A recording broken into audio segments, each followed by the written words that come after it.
అందరికీ నమస్కారం, స్వాగతం. ఈరోజు మనం ఓ చిన్న కానీ చాలా శక్తివంతమైన రహస్యం గురించి తెలుసుకుందాం. ఈ రహస్యం తెలిస్తే మనం చెప్పేది అందరూ వింటారు. మరింకెందుకు ఆలస్యం, మొదలు పెట్టేద్దామా? మనం ఎంతో మంచి సలహా ఇస్తాం, కాని ఎవరూ వినరు. ఇలా ఎప్పుడైనా అనిపించిందా? ఎంత చిరాకుగా ఉంటుందో కదా. ఉదాహరణకి, బయట పెద్ద వర్షం పడేలా ఉంది. మనం మన స్నేహితులతో అరే గొడుగు తీసుకెళ్ళు అని చెప్తాం. కాని వాళ్ళు ఓ నవ్వు నవ్వి వెళ్ళిపోతారు. తీరా చూస్తే పూర్తిగా తడిసి ముద్దై తిరిగి వస్తారు. అప్పుడు మనకు చూశావా, నేను ముందే చెప్పాను అని అనాలనిపిస్తుంది కదా. అయితే అందరూ మన మాట వినేలా చేయడానికి ఓ చిన్న రహస్యముంది. ఓ చిన్ని మ్యాజిక్ అన్నమాట. ఏంటో తెలుసా? ఆ రహస్యం ఎక్కువ మాట్లాడటం కాదు, దానికి బదులుగా ఒక ప్రశ్న అడగటం. ఆశ్చర్యంగా ఉంది కదూ? చూడండి, మనం ఎవరితోనైనా ఇది చెయ్యి అని చెప్పినప్పుడు అది ఒక ఆర్డర్లాగా అనిపిస్తుంది. ఆర్డర్లంటే ఎవరికి నచ్చో కదా, అందుకే వాళ్ళు వద్దని చెప్పేయొచ్చు. కాని మనం ఒక ప్రశ్న అడిగామనుకోండి, అప్పుడు ఆ ఆలోచన వాళ్ల స్వంత మెదడులోంచి పుట్టినట్టు అనిపిస్తుంది. అసలైన మ్యాజిక్ అంతా అక్కడే మొదలవుతుంది.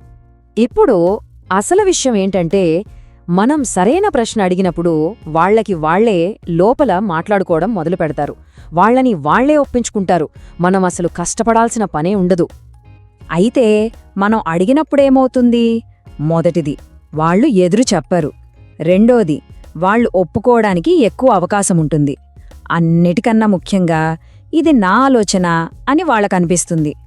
అందరికీ వాళ్ల సొంత ఆలోచనలంటేనే కదా ఎక్కువిష్టం. సరే ఫ్రెండ్స్, ఇప్పుడు ఇది ఎలా పనిచేస్తుందో కొన్ని చిన్న చిన్న కథల ద్వారా చూద్దాం.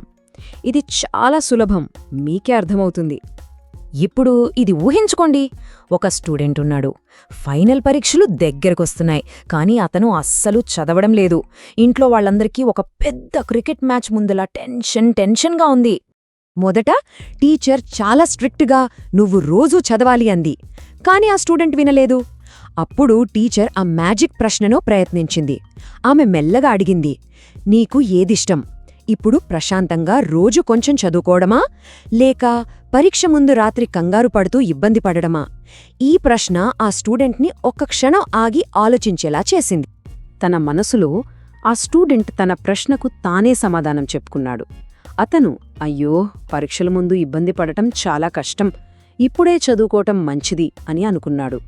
అది అతని సొంత నిర్ణయం కాబట్టి వెంటనే పుస్తకాలు తెరిచాడు. చూసారా ఎంత సింపుల్గా ఉందో? సరే, ఇప్పుడు రెండో కథ. ఒక మేనేజర్ ఉన్నాడు. ఒక ముఖ్యమైన ప్రాజెక్ట్ పూర్తి చేయడానికి తన టీం కొంచెం లేటుగా పని చెయ్యాలి అనుకుందాం. బహుశా అది దీపావళి సెలవుల ముందు రోజు అనుకోండి. ఆ మేనేజర్ గనక మనం ఈరోజు లేటు వరకు పని చేయాలి అని చెప్తే టీమంతా బలవంతంగా పనిచేస్తున్నట్టు ఫీలవుతారు, సంతోషంగా ఉండరు. కాని ఆ తెలివైన మేనేజర్ ఒక ప్రశ్న అడిగాడు, ఫ్రెండ్స్, మనం ఈరోజే ఈ పని పూర్తి చేస్తే రేపు రాబోయే ఏ పెద్ద సమస్యను మనం తప్పించుకోవచ్చు? ఈ ప్రశ్న టీం మొత్తాన్ని ఆలోచనలో పడేసింది. ఆ ప్రశ్నకు సమాధానంగా ఒకరు అన్నారు, రేపు టెన్షన్ ఫ్రీగా ఉంటుంది. ఇంకొకరు కొత్త పని ఫ్రెష్గా మొదలుపెట్టొచ్చు అన్నారు. కారణాలన్నీ వాళ్ల దగ్గర్నుంచే వచ్చాయి. దాంతో లేటుగా ఉండాలన్న ఆలోచన వాళ్ల సొంత ఆలోచనగా మారింది. అందరూ కలిసి సంతోషంగా పనిచేయడానికి ఒప్పుకున్నారు. ఇప్పుడు చూడండి, ఈ టెక్నిక్ చాలా శక్తివంతమైనది, ఒక చిన్న సూపర్పవర్ లాంటిది. కానీ మనం దీన్ని మంచిగా, నిజాయితీగా వాడాలి. గుర్తుంచుకోవాల్సిన ఒక గోల్డెన్ రూల్ ఉంది. ఇక్కడ ట్రిక్ ఏంటంటే, చాలా ప్రశ్నలు అడగకూడదు. అలా అడిగితే పోలీస్ వాళ్లు విచారణ చేసినట్టు ఉంటుంది. అసలు మ్యాజిక్ అంతా ఒకే ఒక్క మంచి ప్రశ్న అడగడంలోనే ఉంది. కేవలం ఒకే ఒకటి. కాబట్టి ఈ రెండు సింపుల్ స్టెప్స్ గుర్తుంచుకుందాం. మొదటిది, ఒక సింపుల్ నిజాయితీగల ప్రశ్న అడగాలి. రెండోది, ఎవరినైనా ఇరికించడానికి లేదా మోసం చేయడానికి ప్రశ్నలు అడగకూడదు. మన ఉద్దేశం ఎప్పుడూ మంచిగా, సహాయకరంగా ఉండాలి.